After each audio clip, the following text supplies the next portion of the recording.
రోహిత్ శర్మ వయసు 37 సంవత్సరాలు. 17 సంవత్సరాలుగా అంతర్జాతీయ క్రికెట్ ఆడుతున్నాడు. 2027 నాటికి రోహిత్కు 40 సంవత్సరాలు వస్తాయి. ఆ వయసులో హిట్ మ్యాన్ క్రికెట్ ఆడతాడా లేదా అనేది ఆసక్తికరంగా మారింది. ఇదే అంశంపై Mumbai cricket association president Rohit Pawar స్పందించారు.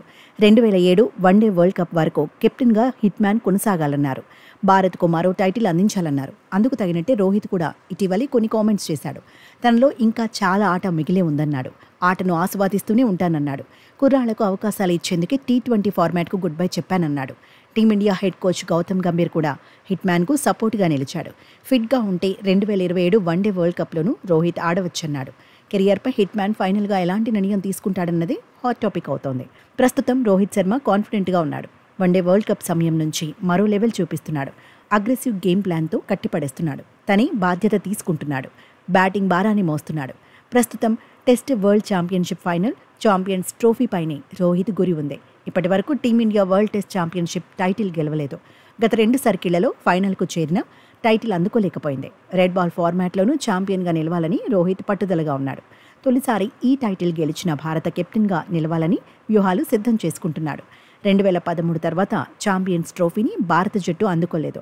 అప్పట్లో ధోని కెప్టెన్సీలోనే ఈ టైటిల్ను గెలిచింది. వన్డే ఫార్మాట్లో జరిగే టోర్నీలో టీమిండియా ఛాంపియన్గా నిలవాలని ఫ్యాన్స్ అంచనాలు పెంచుకుంటున్నారు. గత వన్డే వరల్డ్ కప్ భారత్కు అందినట్టే అంది మిస్ అయిపోయింది. వరుసగా 10 మ్యాచ్లు గెలిచినా ఆఖరి మెట్టు మీద రోహిత్ సేనకు కలిసి రాలేదు. ఫైనల్ జరిగిన రోజు ఆసీస్ పైచేయి సాధించింది. టైటిల్ గెలవకపోయినా కెప్టెన్గా రోహిత్ మంచి మార్కులే సాధించాడు. వన్డే వరల్డ్ కప్ మిస్ అయినా T20 వరల్డ్ కప్లో సత్తా చాటాడు. భారత్ను ఛాంపియన్గా నిలబెట్టాడు. ఇక హిట్ మ్యాన్ కెప్టెన్సీపై తాజాగా మాజీ క్రికెటర్ హర్భజన్ సింగ్ రియాక్ట్ అయ్యాడు. మహేంద్ర సింగ్ ధోని కంటే రోహితే అత్యుత్తమ కెప్టెన్ అన్నాడు. ప్లేయర్లతో హిట్ మ్యాన్ చాలా ఫ్రెండ్లీగా ఉంటాడన్నాడు. సహచరులకు ప్రయారిటీ ఇస్తాడన్నాడు. అందరినీ కలిసి మాట్లాడతాడన్నాడు. ఎవరికేం కావాలో అడిగి తెలుసుకుంటాడన్నాడు. రోహిత్ శైలి, ధోని శైలి భిన్నంగా ఉంటాయన్నాడు.